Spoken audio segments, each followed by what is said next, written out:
09, an act to amend the Indian Self-Determination and Education Assistance Act to provide further self-governance by Indian tribes and for other purposes. 209, the Progress for Indian Tribes Act, introduced by Senator Hoeven of North Dakota, will enhance the Department of the Interior self-governance process and provide Indian tribes with greater flexibility.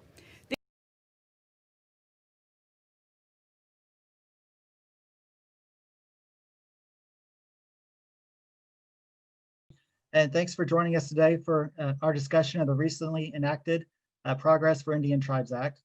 I'm Jay Spahn. I'm the Executive Director for the Self-Governance, Communication, and Education Tribal Consortium. And we have a lot of great information to cover today, and ask that everyone waits till the end of the presentation for the Q&A. But you are welcome to type in questions throughout the session in the chat box. And everybody will be able to see the chat box, and our presenters can either answer directly in there or we'll address it at the end during the Q&A session. So to start us off today, we have Chairman Ron Allen, and Chairman Allen is going to provide introduction and welcome and kind of the history, a brief history of the Progress Act.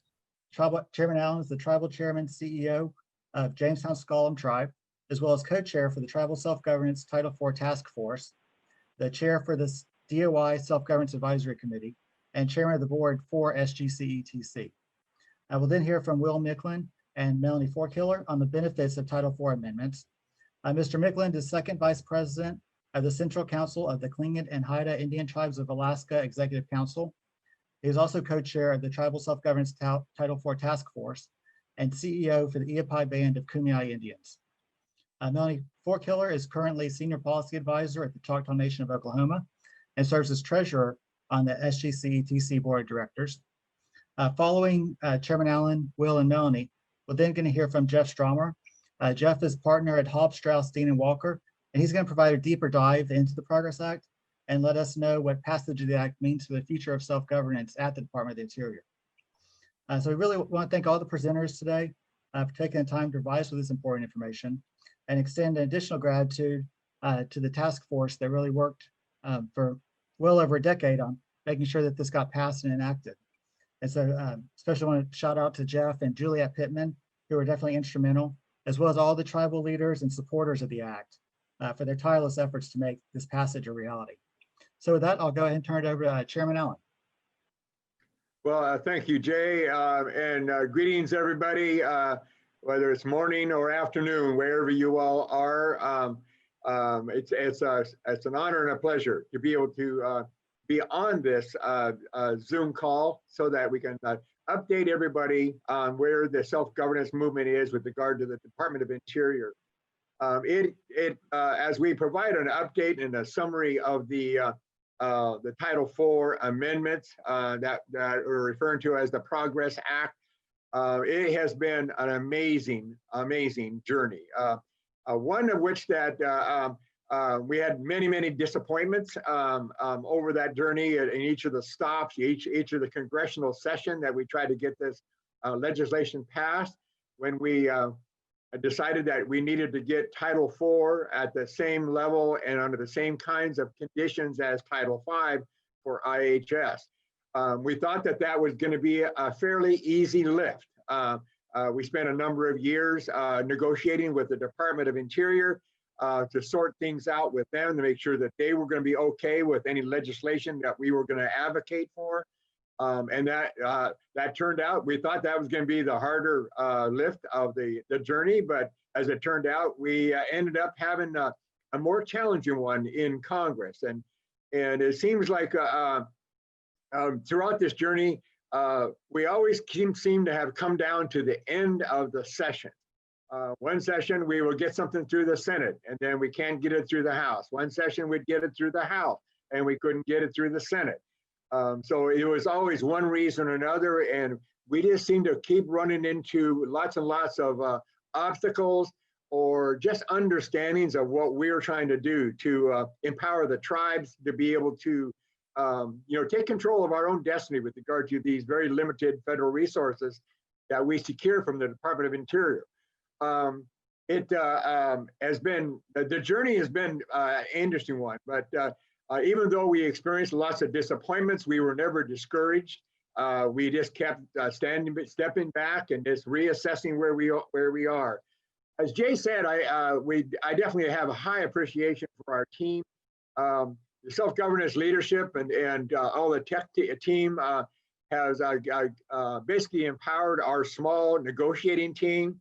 Will Mecklin, myself, and maybe a small handful of other tribal leaders would get engaged with these different meetings up in the House and the Senate, keep pushing the agenda on this issue. But we had great dependency with Jeff Stromer and Juliette Pittman, Phil Bakershank, people like Melanie Forkiller, who's also been very helpful for us. And so that small team is really what kept pushing this agenda. We were very determined to get this thing done. And I know that Will, Melanie, and Jeff will highlight the specifics of the value of it so that the tribes can move forward. And, I guess most people know me and know that I was among the original 10 tribes that really was developing the concept of it, and where there was many suspicions about what our motives were back in 1988, 89.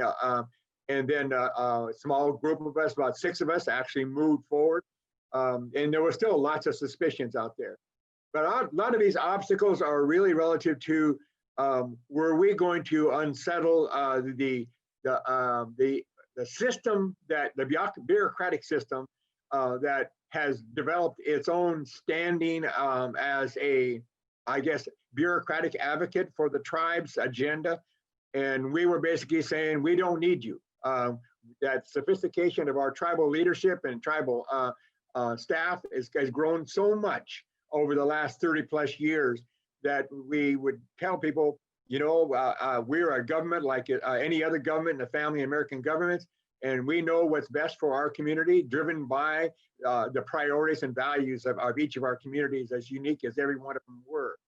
So the journey, many people just don't get it, and they come up with reasons why not, and wouldn't dive down into the fundamentals of what self-governance is about.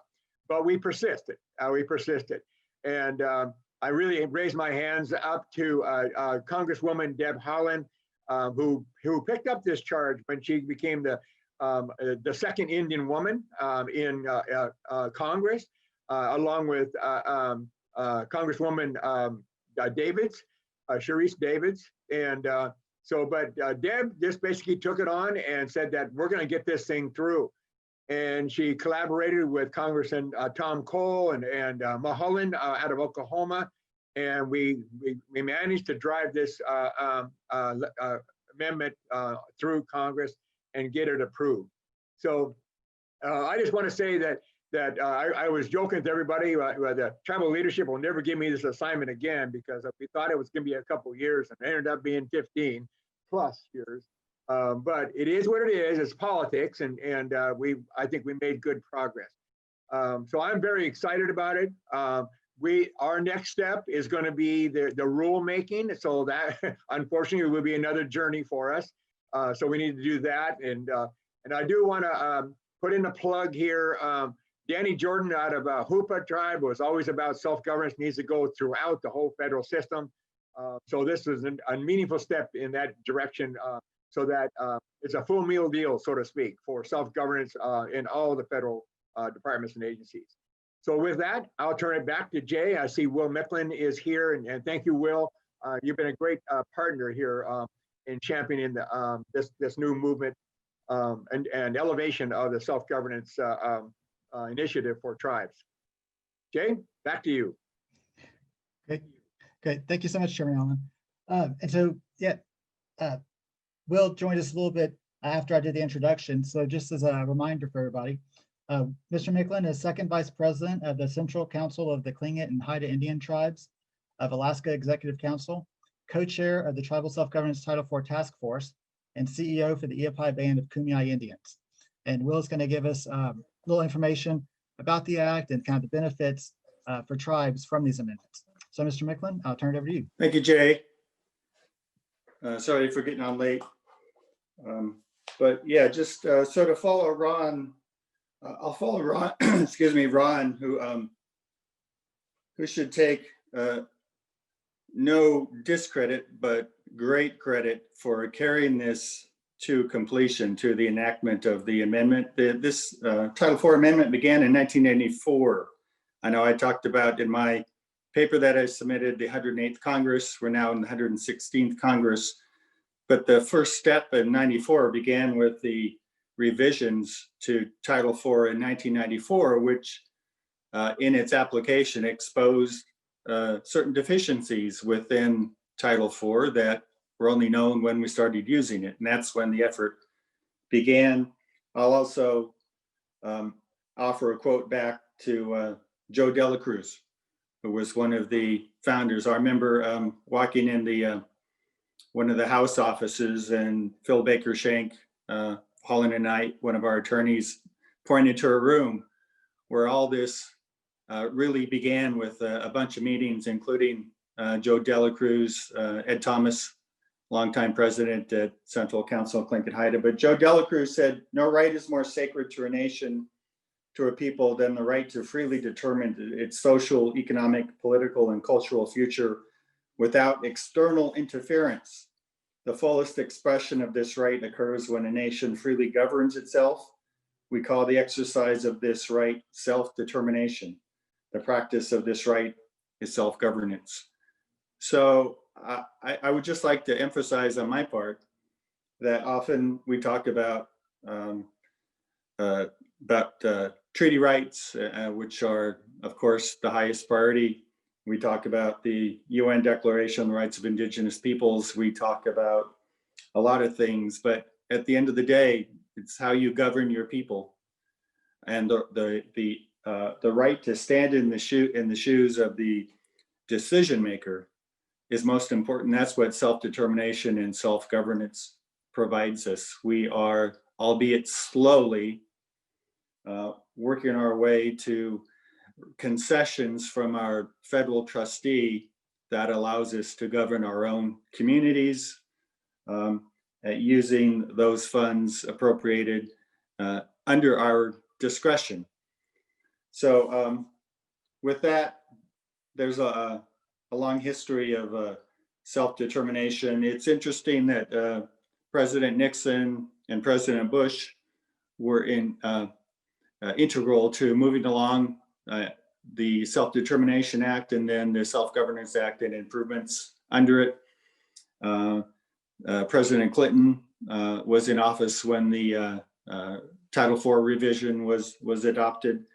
So we are often working through multiple administrations and certainly multiple Congresses to affect those changes to the Self-Determination Act and Title I, Title IV, and Title V as is necessary. So we must be passionate, but we must be bipartisan in this effort, because you never know who you're going to end up working with. And I will commend from President Allen's commendation to Congresswoman Deb Haaland.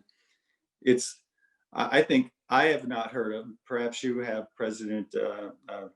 Chairman Allen, a member of the majority party in the House carrying a bill of the other party from the other body. And this S-209 was Senator Haven's bill, chairman of the Senate Indian Affairs Committee, and she carried that Republican bill through the House. And that is an extraordinary act of bipartisanship. Usually that does not happen. Minority bills don't make their way through the House, and certainly not to the credit of the other party. So that she did it means we got to enactment, and much thanks to her for, and I think because she is Native and she understood what was at stake and also how to work as a bipartisan. So if there are any Natives on the ballot, vote. That said, I'll just, I think you'll probably hear from Jeff about the improvements under Title IV, that, clarify and limit the reasons for that agency may decline to enter into a proposal to protect tribes from DOI attempts to impose unauthorized terms and compacts or funding agreements, the final offer process, the payment agreements, the flexibility in payments. There's a list on this. There are attachments that you should receive when you registered, following your registration. I will offer from the point of view of the Alaska tribes, who are often small, rural and remote tribes with a less capacity than many tribes, particularly those with larger reservations or larger sources of enterprise revenues. That important to Alaska, many Alaska tribes, is the final offer provision, because that changes the balance of power between the feds and the tribes, because it's a more cost-efficient way to bargain. Before this, Title IV negotiations were difficult for small tribes that didn't have the wherewithal to dispute terms offered by the administration. And now with the final offer provision, a lot more issues will be resolved at the negotiation table under the terms provided by the Title IV amendment.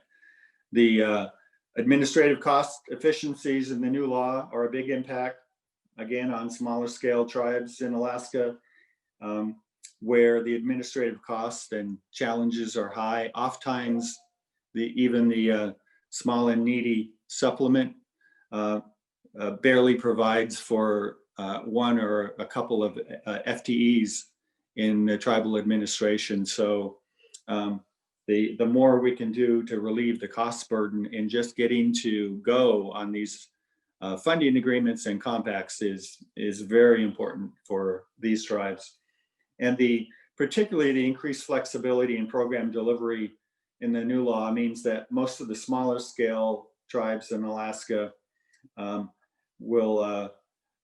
are often the provider of services, the only provider of services, have a less of a burden in providing those services and deploying those resources from revenues or funds provided under the self-governance compact and the funding agreement to where they are most needed. And I know this sticks in the craw of many in the administration, in departments who seek to retain their territorial authority over the use of these funds. And the audit folks in OST often look with chagrin on redeployment of reallocation of funds, but that's the right, and it's done because that's the need.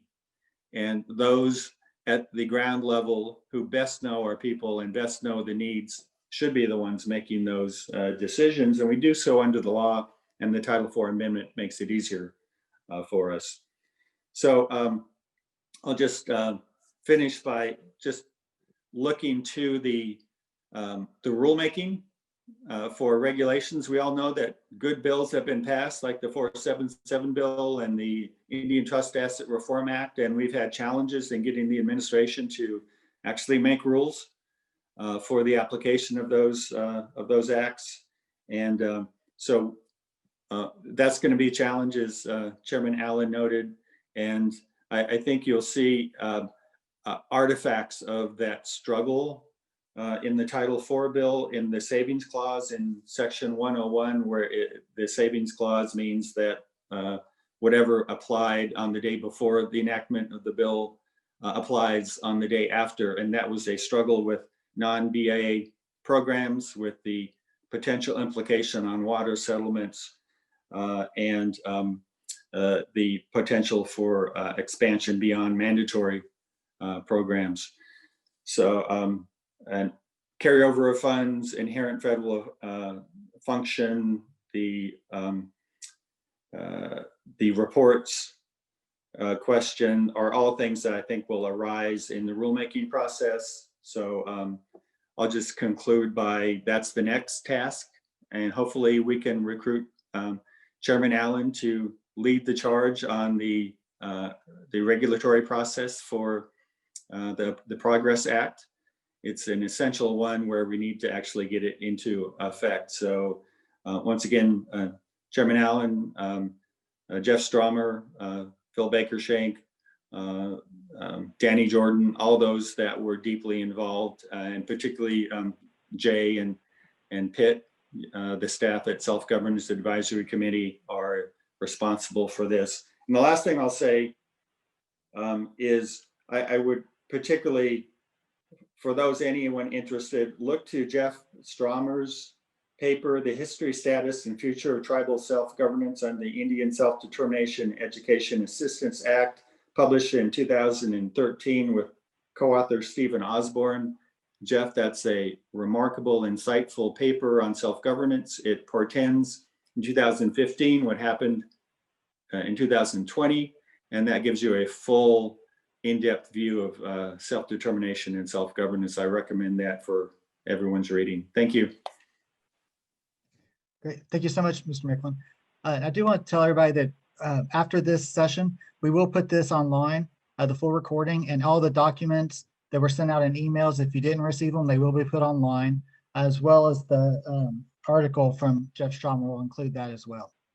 So with that, we'll now turn it over to Ms. Forkiller.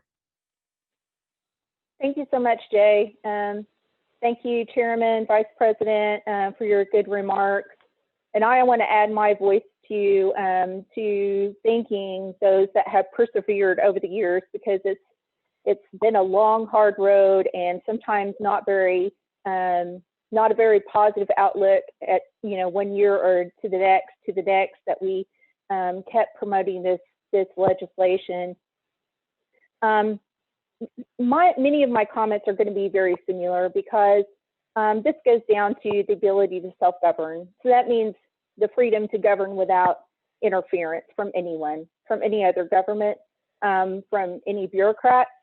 And it's been federal programs interference from a bureaucracy that has prevented us from administering programs in the way that's driven by tribal goals and tribal outcomes, not by federal goals and federally determined outcomes. One thing I'm reminded of is a case that occurred in the mid-70s, the Muskogee Creek Nation case, Harjo v. Kleppe, that refers to the attempt of the federal government to frustrate tribal government. And they called that bureaucratic imperialism. That it was, in fact, the bureaucracy that was attempting to drag tribal governments down and, in fact, thwart them from exercising their full self-governance. Shortly, around the same time in 1975, I believe Harjo v. Kleppe was in 76. Of course, the ISDIA was passed, and tribes, I think tribal leaders at the time, looking back on their comments, thought this was going to be revolutionary, and of course it was for the time, but it didn't go far enough, and it didn't get us to the place that tribal leaders wanted to go. And so, Chairman Allen, many of our tribal leaders across the country rose up and said, this doesn't do it for us. We need more authority, more flexibility, more autonomy to be able to administer these programs. And that's where the 1988 demo came from, was out of that uprising of dissatisfaction with being a vendor or a contractor of the United States government and being thwarted by that bureaucratic imperialism, so to speak. The demonstration was as successful as a demonstration can be. You put that in the hands of tribal government, not only can they do no worse, but they did far better. And it immediately showed promise. That led us to the permanent being passed for DOI in 1994.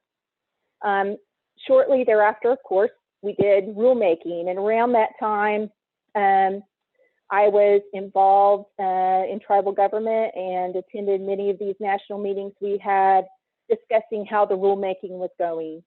The rulemaking did not go well.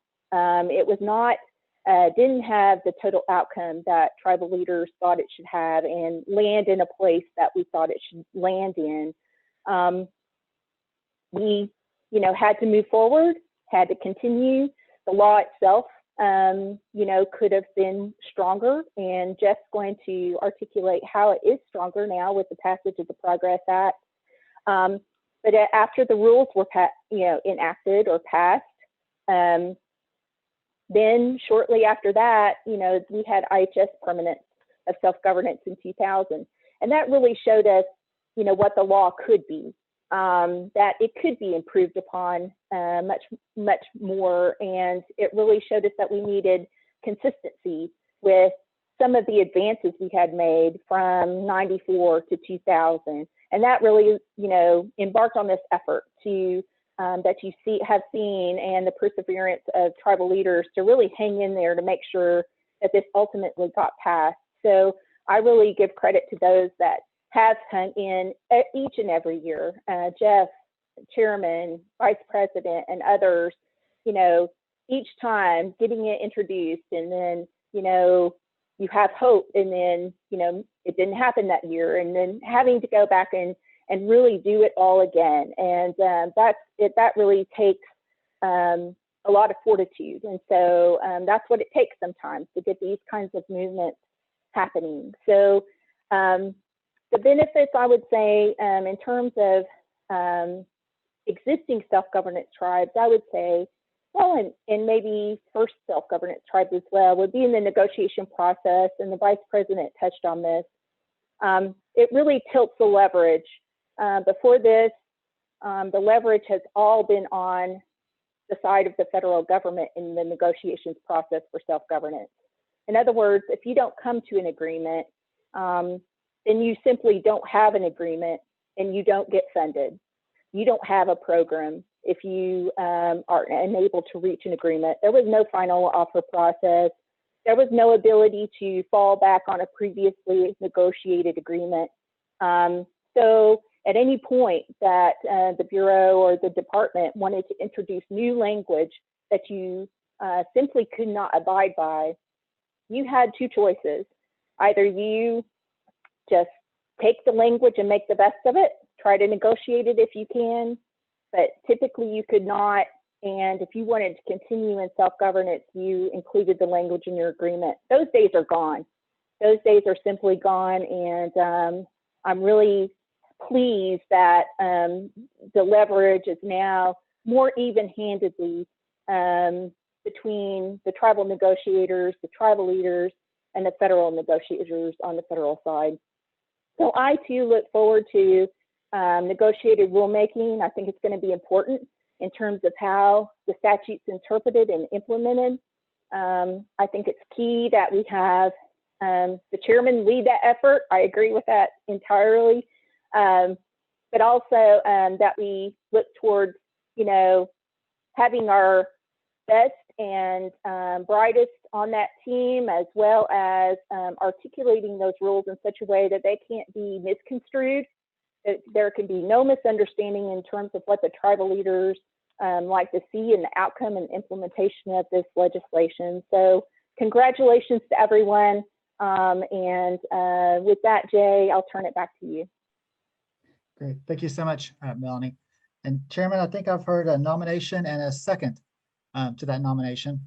So we'll do a full vote later on for that. I guess I don't get a vote, huh? Nope, not at all. So with that, thank you so much, Chairman and Vice President and Ms. Forkiller. And we'll now turn it over to Jeff Stromer, who will give us a deeper dive into an actual analysis of the Progress Act. So Jeff, I'll turn it over to you. Thank you, Jay, and thank you everyone else who has spoken already. Great comments. Let me try to get my slide presentation up.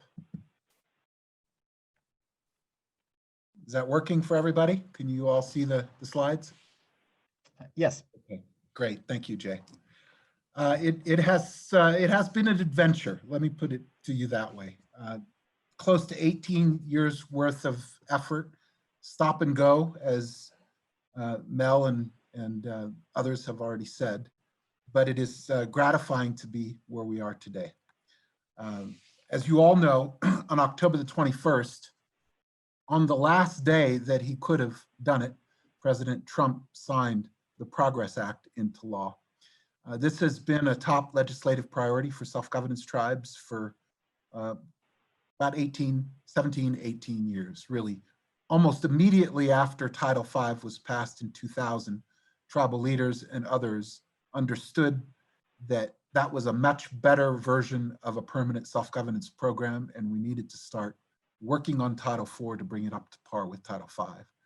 And it is a very significant piece of legislation, not just because of the amount of years that it has taken to get to where we are today, but because it really does significantly and fundamentally change, I think, the relationship between tribes that are participating in the program today and those that will participate in the future, and the Bureau of Indian Affairs. A couple of quotes here from some of our strongest supporters on the House and Senate side, Chairman Hoeven and Representative Deb Haaland. It is remarkable. I completely agree with Will's comment that Deb Haaland was willing to put aside the fact that her bill had to be pulled and Senator Hoeven's bill had to be substituted in, and then she had to lead the charge on that bill. We've also had Republican friends, both in the Senate and the House side. Tom Cole, notably, Don Young also has been a steadfast supporter of this legislation. So it really has been a bipartisan effort over a long time. So the Act itself amends a couple of different titles in the Self-Determination Act. It amends Title I and Title IV. I would say probably 95 to 96% of the amendments bring Title IV up to Title V's standards and really incorporates, not wholesale because the program within the Department of the Interior is different than the program within IHS, but most of the features of Title V have been incorporated. And the balance are a couple of provisions that are significant, I think, that amend Title I, and then a couple that are significant that amend Title IV in ways that are different, significantly different than how Title V is amended. Let me start with kind of talking about the amendments that are in the statute to Title I. One of the amendments is the incorporation of a principle that's been in Title V now since 2000, that makes it a requirement that the Secretary negotiate terms of compacts or contracts and funding agreements in good faith. You would think that this would have been part of the Title I contracting landscape for years. It has not been. I and others on this call can probably identify examples over the past 20 years where we have felt like there was not good faith on the other side. So this is a provision that hopefully will change that behavior. The next provision is a really important one. It's the rule of interpretation of construction of statute.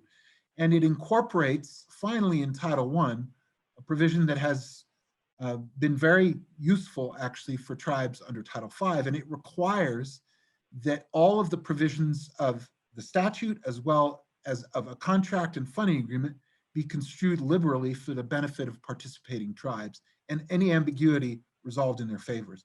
This provision in the Title V context, just to illustrate how important it is, I know many people on this call know about Section 105L leasing, a new feature that was only made available to tribes under the Self-Determination Act, starting about a half dozen years ago as a result of litigation that a tribal organization in Alaska was engaged in with the Indian Health Service. And it was this rule of principle that resulted in the outcome of those two cases. And those two cases establish with clarity that tribes have an absolute right to propose and have fully funded a Section 105L lease. Without the rule of construction built into Title V, the outcome would not have been the same. Finally, there's a general rule that has been built into Section 105P that requires that unless the law says otherwise, the Secretary is required to interpret all federal laws, regulations, and executive orders in a manner that facilitates to the maximum extent practicable the inclusion of programs and related funds in contracts and funding agreements. The Secretary also has an obligation to fully fund those PFSAs and to ensure that the objectives of tribes as they implement the programs are fully supported. So all of these amend Title I provisions. There are a couple more that are really much more technical, but that are still valuable. The first one is a requirement that's been added to Section 105Q that requires the Secretary to provide technical assistance to tribes to make sure that they have adequate internal controls in place to manage contracted program. There's always been a technical assistance requirement. It hasn't always been implemented as tribes have needed it over the years. And this is a little more precise and requires specifically technical assistance for internal controls, which is unfortunately one of the tripping wires that tribes have run into with respect to managing these programs over the years.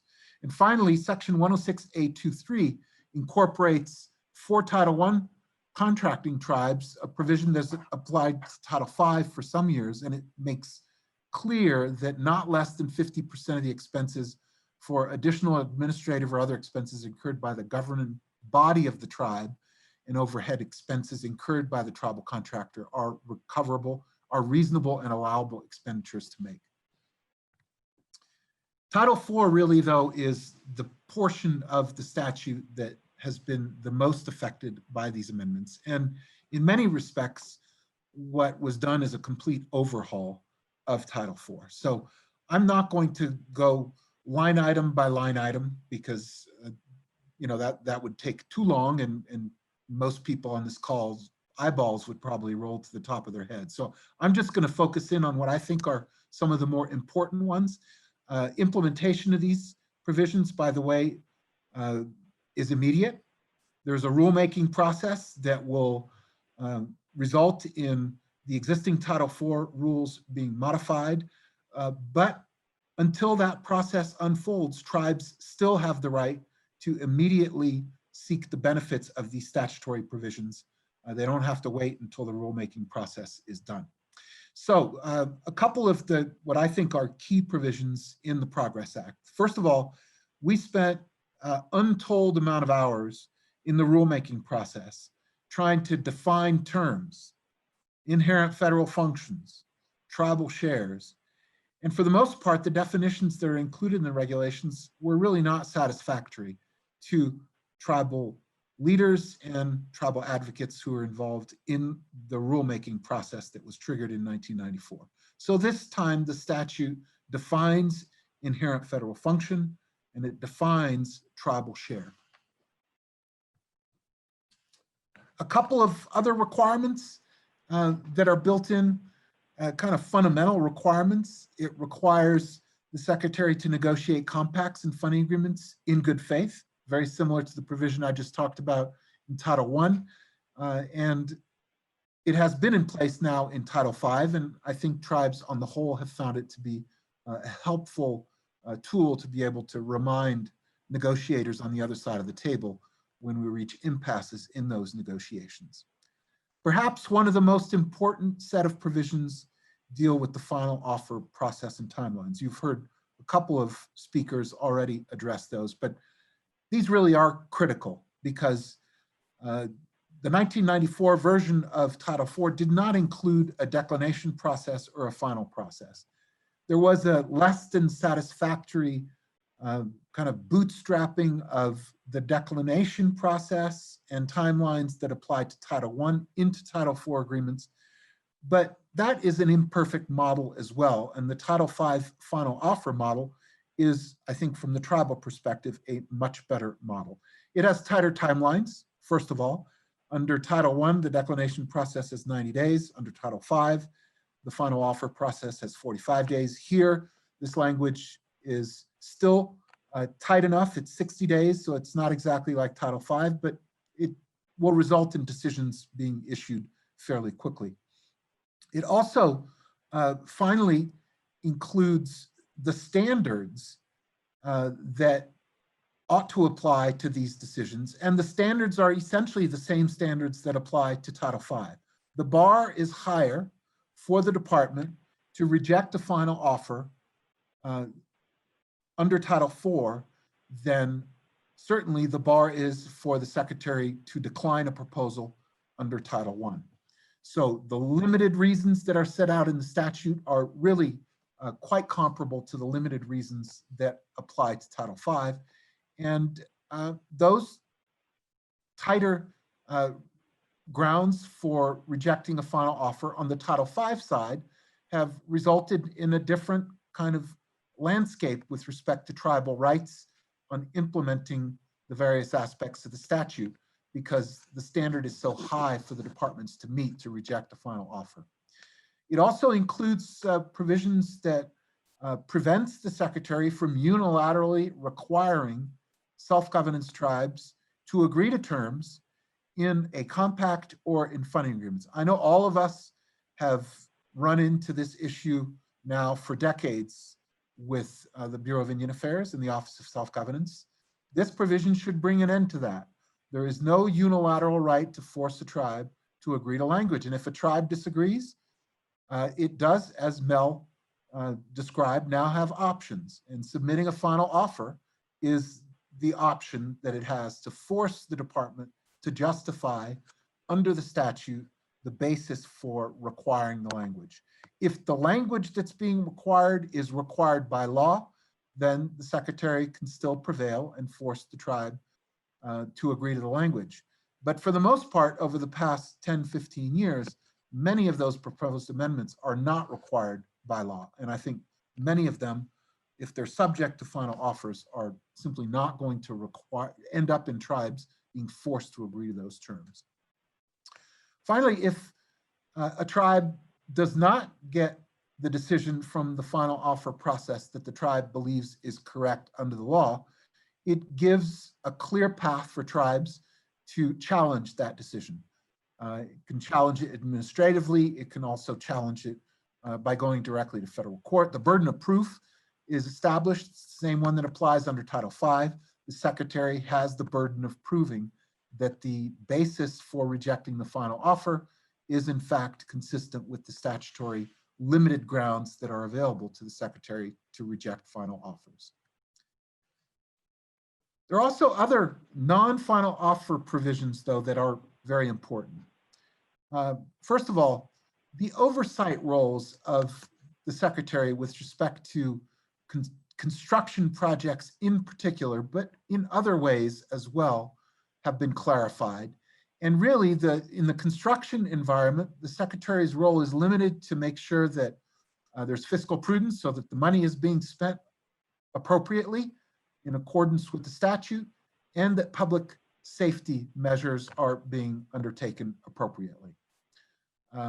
Non-BIA programs within the Department of the Interior is one of the few areas that the statute does not go nearly as far as tribal leaders wanted to. In the early days of the discussions about what these Title IV amendments should look like, there was a very strong view by many tribal leaders that we should work on modifying the non-BIA provisions so that there would be mandatory non-BIA provisions that would force non-BIA agencies within the Department of the Interior to enter into funding agreements and compacts with tribes who wanted to take over programs that were nexus programs, where the tribe had a historical, geographic, or cultural nexus to the program.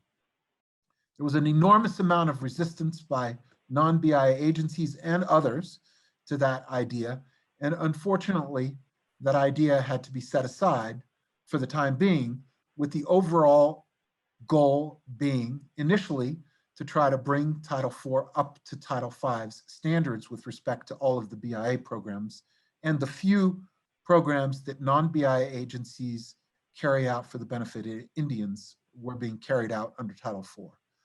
So the statute in a number of places makes it absolutely clear that the amendments do not amend any aspect of the discretionary non-BIA provisions that were previously in place prior to the Progress Act being enacted. This turned out to be, in the longer term effort, the major tripping point that slowed down the enactment of this package of amendments for probably a half dozen years all by itself on the House side. Carryover of funds, Will mention this. This is one thing that has been clarified, makes clear that tribes have the right to carry over funds until they're expended, and it doesn't diminish the amount of funds that a tribe is entitled to receive in a subsequent year. Payment schedules are also clarified in a manner consistent with Title V. It makes it clear that the Prompt Payment Act applies. There's a shorter time frame by when the Bureau needs to pay the funds or the Prompt Payment Act is triggered. It also aligns the investment standards with the investment standards, the prudent investor standard that applies under Title V, finally is aligned with the prudent investor standard that will apply to interior funds. Tribes have had to tap dance around that issue for a number of years because the investment standards for the lump sum funds that were paid under both programs were different. There are limitations on the Secretary's authority not to provide 100% of the funds that a tribe is entitled to once they've been identified. There have been cases over the years where the Secretary has withheld funds improperly. This language is consistent with Title V and hopefully will prevent the Secretary from doing that. There are extensive provisions on reporting requirements. Reporting of non-BIA programs has been beefed up. There are more opportunities for tribes to be involved in the process of the report being created. The Secretary is also required to create and submit reports to Congress on central office funds. This is one interesting area. The statute now allows tribes to take over tribal shares from the central office. That's been off the table for many years. Office of Special Trustee funds are also potentially assumable, along with PFSAs from that a department of the Bureau. So those are two offices that really previously were off the table. Some of the tribes that participated in self-governance first during the demonstration phase were able to get some central office tribal shares, and then language was included in subsequent year appropriations that cut that off. The Progress Act now reopens that door. There are also some requirements that are more specific about the Secretary's requirements when it comes to the negotiation process. It clarifies Section 404A now makes it absolutely clear that the Secretary needs to negotiate into written funding agreements with the tribe in a manner consistent with the trust responsibility, treaty obligations, and government-to-government relationships between tribes. For the most part, the department has been doing that, but now the statute is very explicit about that being a responsibility and a duty. Withdrawal process, there are some very detailed provisions that cover what should happen, when, what the rights are of individual tribal members of tribal organizations around the country. Primarily, these will have an impact in Alaska, where there are still a number of tribal organizations that provide services to member tribes. These provisions are very similar to the provisions that cover withdrawal of tribes from tribal organizations that apply under Title V. And there's a good history now of those provisions being implemented by the IHS and regulations that have been developed and implemented on the IHS side that I hope will be used as kind of a set of regulations that will be looked at closely by the rulemaking committee when they develop regulations on these particular provisions. That's it for in terms of the most important provisions. There are a lot of other ones that I have not touched on, but obviously there will be in the rulemaking effort a close examination of all of those provisions with an eye towards making sure that the current regulations are modified in a way that incorporates the new language. One of the more interesting aspects of this legislation is that the president, in signing the bill, issued a signing statement and raised a number of issues that were not previously raised. This administration has been supportive of this legislation, but yet when the president signed the bill, the president issued a signing statement that identified a couple of issues that the president felt were important enough to highlight where there would be potential constitutional or other problems. The first one deals with one of the sections, 408G 3B2, which prohibits the Secretary of the Interior from reducing funds under Title IV. And the language is in the statute unless directed to do so by a congressional directive in legislation or an accompanying report.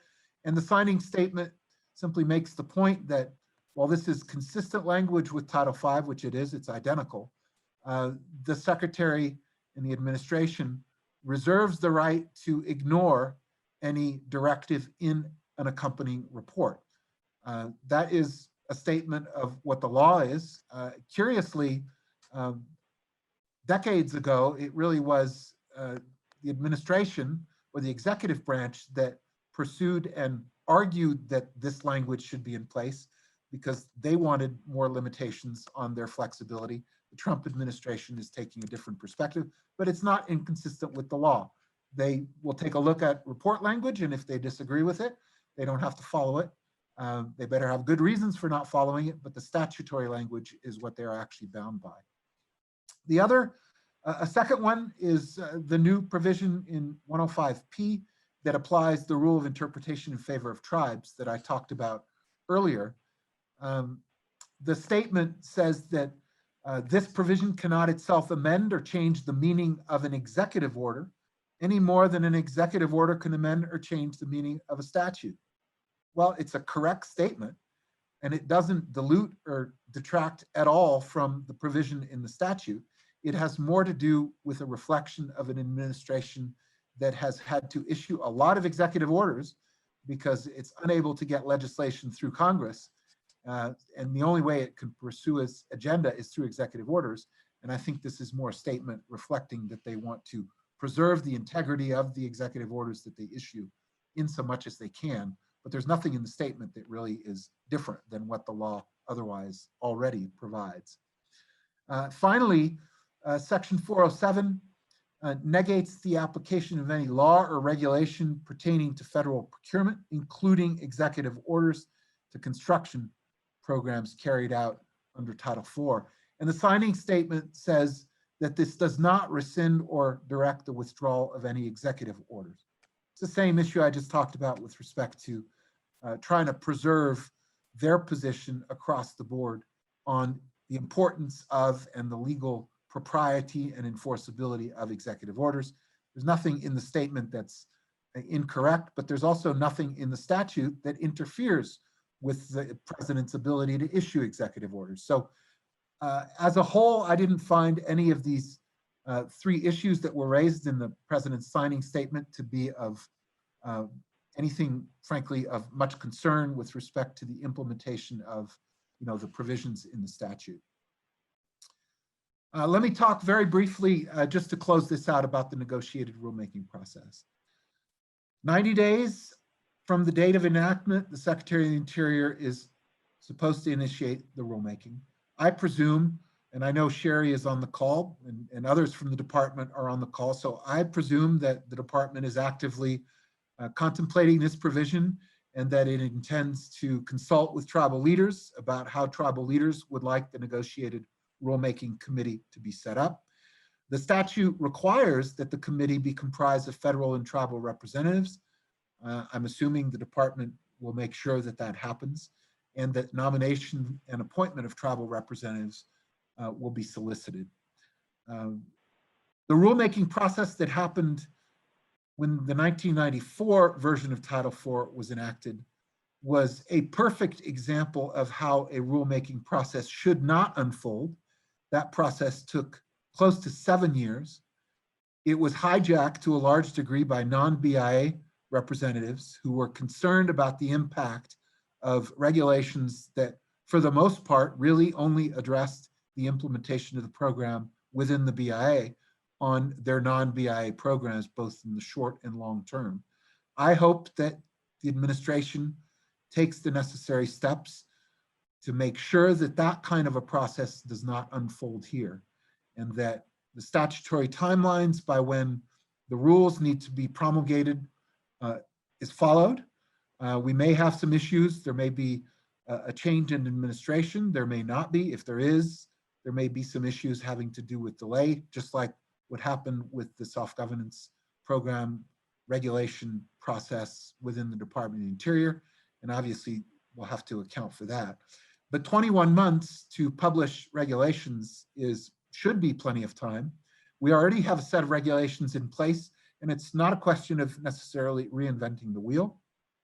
It's a question of modifying those regulations and using what was developed under Title V, under, for example, the final offer process that's in place there, and modifying those so that they apply appropriately under the provisions of the Progress Act to the Department of the Interior. So I see this personally as a rulemaking process that should be much simpler than one that's starting from scratch.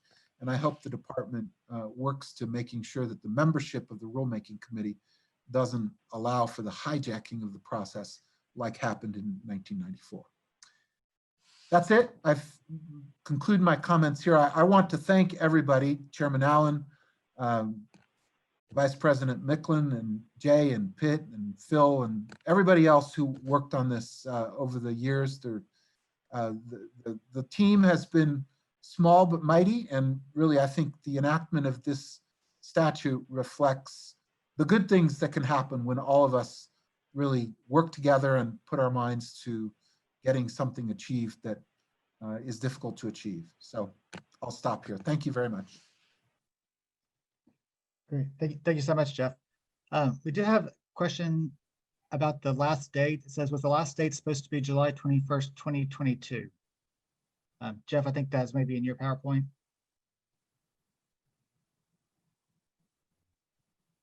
Yes, that is correct. Good catch. Great. So we'll get Whoever that made the corrected comment, when we you send out the get a updated gold version. star. So we can open it for Q&A. If anyone has any questions, comments, you can feel free to either put it in the chat box, or I believe you can raise your hand and I'll be able to open up your line for you to ask the question.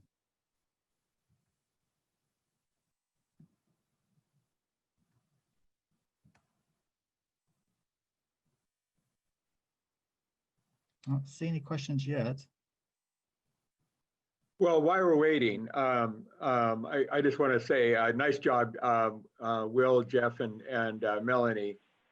So there's lots of folks who really did help us out on each of our tribal teams that chimed in. I know Jennifer McLaughlin on my team was always a big help in coordinating with Jay and Pitt and Jeff, et cetera. So we definitely want to, if we didn't call out names, we just want everybody to know that we really appreciated this teamwork effort, like Jeff said at the end. And then on that negotiating team, we're going to need people who are willing to step up. It won't be an easy lift. We'll be very candid about that, folks. And one of the challenges are, my expectation is we're going to have a new administration, so we're going to have new players. So it's going to be interesting how hard we can push the envelope of getting the administration to move forward in a transition time frame here. So the sooner the better. And I just think that these new clarifications in the law is really going to help a lot of our tribes who are trying to get into the mix of getting their fair share of these various BIA programs, functions, services, activities, et cetera.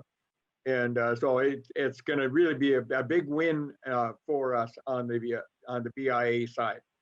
And meanwhile, on a parallel track, we'll be taking a hard look at what we can do over in the other agencies within Interior. Great, thank you, Chairman. We do have a couple of questions. The first one that came in says, would you touch on your understanding on the positive impact the Progress Act will have on the new self-governance program in the Department of Transportation?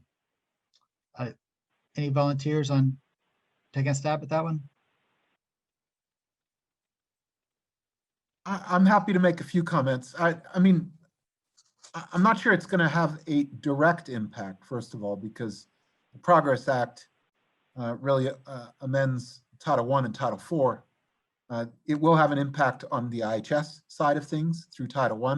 The Department of Transportation Self-Governance Program is an entirely separate piece of legislation that is not one of the titles under ISDA. So it's not going to have a direct impact, but I do think it has a potential indirect impact on once it's implemented fully, all of these provisions, and they start operating as I think all of us conceive of and hope they will be operated. I think there will be some bleed over into the Department of Transportation's self-governance program. I should say, I mean, that rulemaking process concluded recently as well. And tribes are just now starting to pull together proposals and submit proposals. And so while I'm hopeful that that self-governance program is going to operate and be implemented the way all of us have conceived it should be, there's still questions out there about exactly whether and how that's going to happen. So I think there might be some impact, but it'll be down the road. And of course, we need to see how the program, as the new regulations now authorize it to be implemented, is implemented within DOT to have a better understanding of that. Great, thank you. And Chairwoman Andrews Maltese has her hand raised. Chairwoman, Good afternoon. your line should be open. Great, thank you. Thank you for hosting this. This is really very helpful and appreciate all the work that all you guys have done on it. I just wanted to go back, I guess, and touch upon the aspect of what we used to always have is unresolved issues. And I frustrate the process every year by those sheets growing, because some of these items have never been resolved that we've been bringing up since 2008. So I was wondering, with regard to how the Progress Act is set up, is that something that we can go back to and utilize as part of our negotiations, and kind of really going back to true negotiations, as opposed to this is what you get, this is what we give you, we have no explanation, therefore take it or you get nothing. Thank you.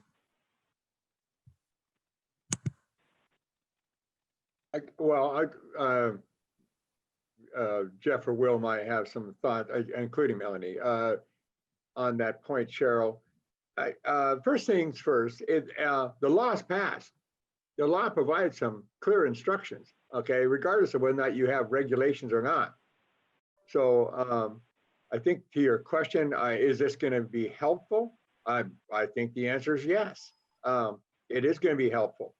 So, you know, I mean, you are still in negotiations, but you can now quickly point to this law with regard to any of these provisions that are helpful with regard to securing information, securing the data that you need with regard to your shares, et cetera. So, I mean, I going to Jeff's point about a negotiating team for the regs. We do need that. We need to get that settled in.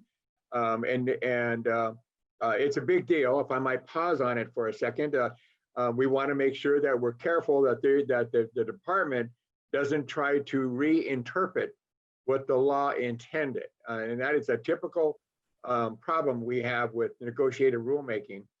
We're going to be very vigilant about that.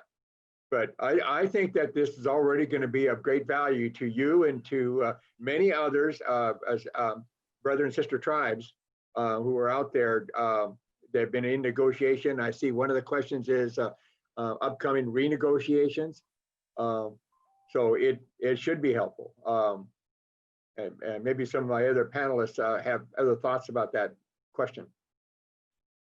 Chairman, I was just going to add to that with the final offer process, you could potentially revive any outstanding or unresolved issue if you wish, and bring it forward to a final offer and at least get some resolution.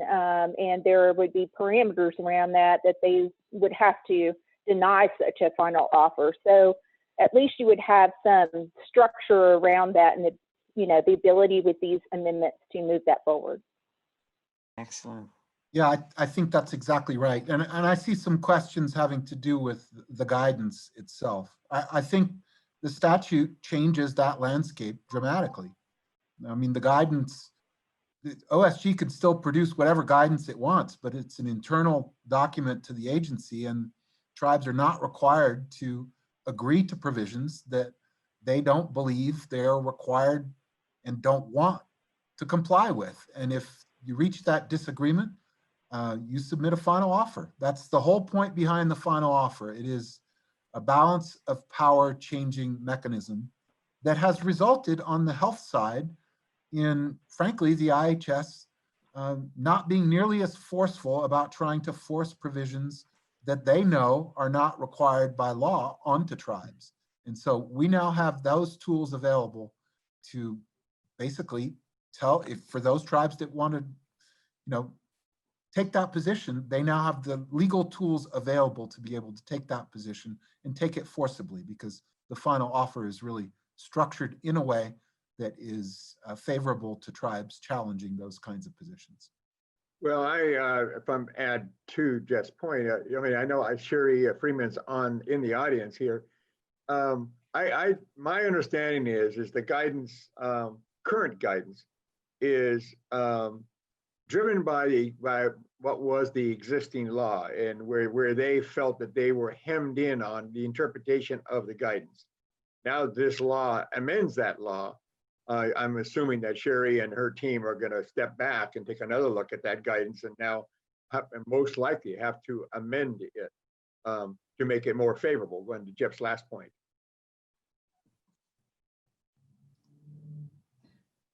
Great, thank you. So Ruth and John, if you have any additional questions related to the guidance, please let us know.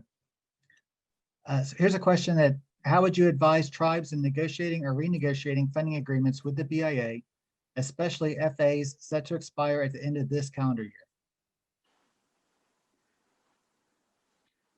Jay, this is Will. So that's often the complaint of small tribes, rural, remote tribes, those without a whole lot of other resources to support extended negotiations with our federal partner.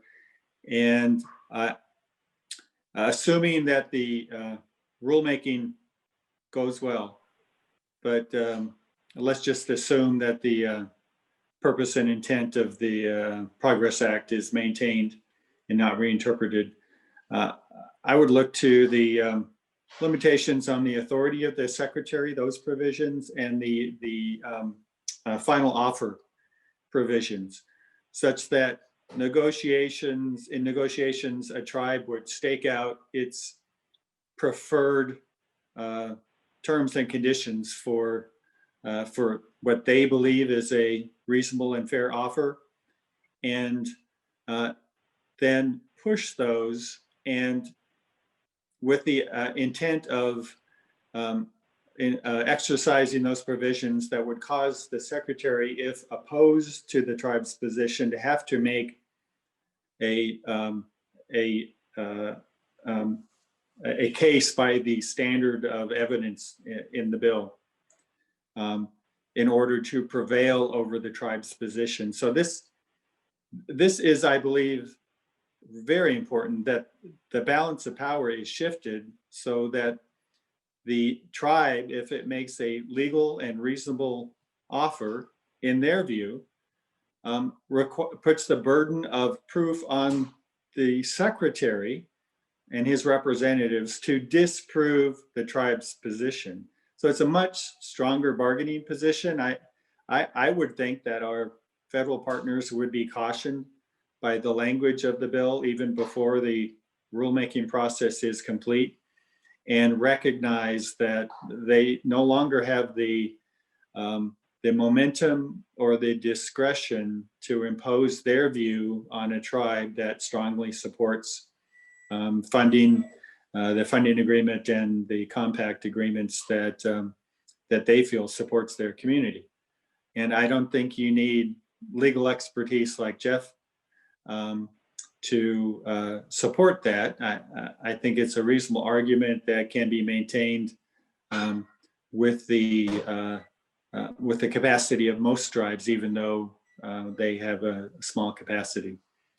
I think I just add quickly that funding is also an issue. So self-governance is working on the program formulas matrix update report that will help convey revenues to tribes. It's always difficult to exercise your tribal authority when you have a lack of funding. So this will, I think, help more revenues find their way to tribal governments, particularly those that truly need them. Along with the carryover of funds provisions in this and the flexibility for program allocations and reallocations, that really puts more revenues at the disposal of tribes, which improves their ability to negotiate with the big brother when they try to be the big brother over tribes. And hopefully that is less often than not. Great, thank you, Will. We have a question. Should tribes that have previously relied on incorporating Title I declination criteria and final offer process amend their funding agreements to now follow the new Title IV amendments? Yes. In fact, tribes, this ties a little bit into the previous question too. At a bare minimum, I think tribes should make sure they look at their compacts and funding agreements to see if there are provisions in either one of those documents, first of all, in which they've incorporated Title I provisions like the declination criterion process. That was the bootstrap solution to the lack of a declination or final offer process in Title IV before the Progress Act was enacted. And you want to, I think, strip all of those provisions out because you don't want provisions in the statute that conflict with provisions in your agreement with the department. So that's at least my advice. I definitely would take those out, and I'd make sure that if there are any others like the declination, and tribes over the years have incorporated lots of different Title I provisions. So this warrants a little bit of a review of those agreements to make sure that you don't run into a situation where you have agreed to the application of a provision that's different than what Progress Act now allows you to benefit from. That's really the key. So this is a good process here and a lot of really good questions. Jay, I think that we ought to have our own Progress Act frequently asked questions. Absolutely. So that we can develop that and use these as a starter point. But I would say to the audience, if you don't think of it today, you could very well think of it tomorrow to send those questions to us through Jay. And then we can use our team to come up with what we think is the best answer.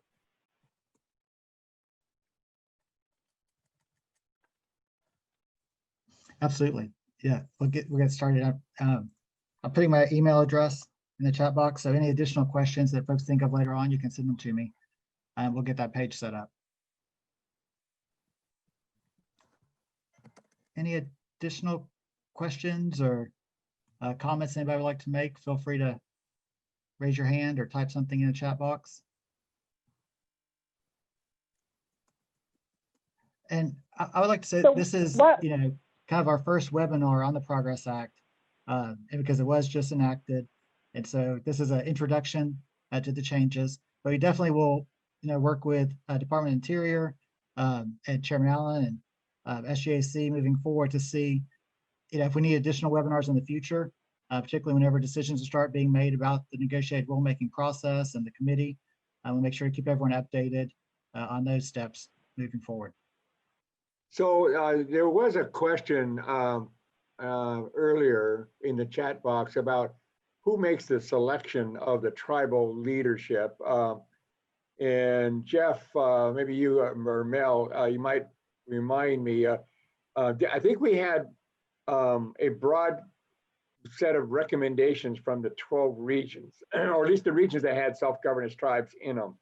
And so that we had a good cross-section of people engaged to keep their tribes in their region informed on the negotiations and process. That's, but it was, if I remember right, it was the department that accepted those names formally as a part of the negotiating team. Am I correct about that, John? I mean, Jeff? Yeah, that sounds right to me, Ron. Yeah, there was a solicitation of names process, and then the department appointed out of the names that were submitted individuals to the rulemaking, tribal leaders onto the rulemaking committee. So I would, And I would, yeah, and I would say to those who are interested, we're going to try to be very aggressive. It's highly likely we'll try to probably have meetings once a month. It'll come around fast, maybe more than that, to try to get this thing done. Anyhow, think about that, including any of your staff or legal team that can help us.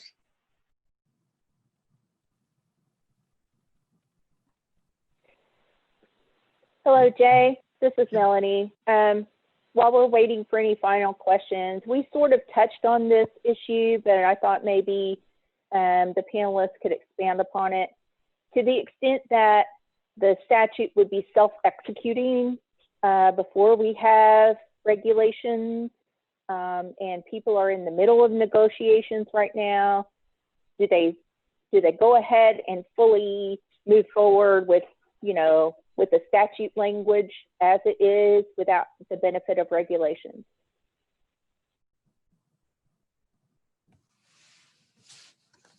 yeah, I mean, there are probably a range of views about how to answer your question, Mel. But in my view, at a minimum, tribes should review their compacts and funding agreements to see if there are inconsistent provisions that don't allow them to be able to benefit from all of these provisions that are now in the Progress Act. That, to me, is a bare minimum. And ultimately, you want to rely back on the statute as much as you can. So seeking a round of amendments to your compact and funding agreement now that incorporate the statute won't necessarily mean that at a later date, if the rulemaking process results in regulations on one issue or another that you think are helpful and you want to incorporate those, that you can't add them at that point in time. But I know for a fact that there are provisions in compacts and funding agreements right now that would create ambiguity over whether or not the Progress Act, we just talked about one, right? The declination process. That's a very good example. It creates ambiguity about what process the tribe can use if it wants to challenge a decision. And I think it's frankly to the advantage of tribes to remove that ambiguity rapidly rather than delay until rule. I mean, it could be another, 21 months at a minimum for rules to be published. So you might have ambiguous provisions in your agreements and not be able to fully utilize all the Progress Act provisions until that happens. So to me, at least, it seems like that's the bare minimum that I would do. Great. Thank you, Jeff. Thank you, Melanie. Doesn't look like we have any additional questions at this time. Does Matt Klappa put in a comment there, Jay? It might be good to mention that the Progress Act adds compacts into legislation, which was missing from the original Title IV. So, yeah, thank you for clarifying and bringing that to our attention, Matt. What's the value, Jeff? Well, as you know, Ron, most tribes that have participated in the self-governance program under Title IV have had compacts now for years, but some have not. And there has been a slight trend of, the OSG being willing just to operate off of funding agreements and not necessarily compacts. And usually there's kind of a slower process that applies to negotiate the terms of a compact for a new tribe, unless the tribe is willing to take lock, stock, and barrel every provision that other tribes have agreed to. And so it creates a disparity in newer tribes in particular on how the two agreements are treated. And it was another aspect of wanting to make sure that Title IV is essentially in its most significant parts a mirror image of Title V, and Title V specifically authorizes the negotiation of compacts.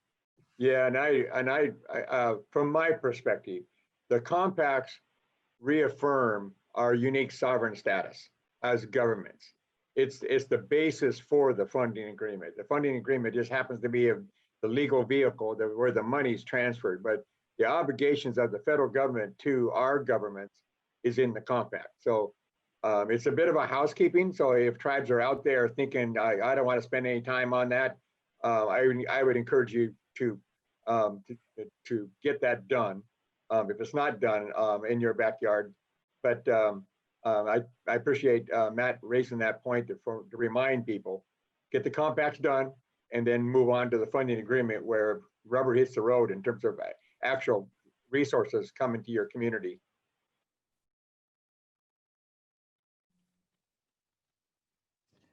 Great. Well, thank you again to all of our panelists, and thanks for all of our attendees for joining us today. Additional material will be sent out, and we'll be posting a full recording of this session on the web at probably about a week or so, whenever it's available to download. So thanks, and have a great afternoon. Thank you, Jay, and everybody in the panel. Yep, thanks, For the everyone. day, we get to see each other face to face. Yes. Sheesh. All right, vote. Thank you. Everybody vote.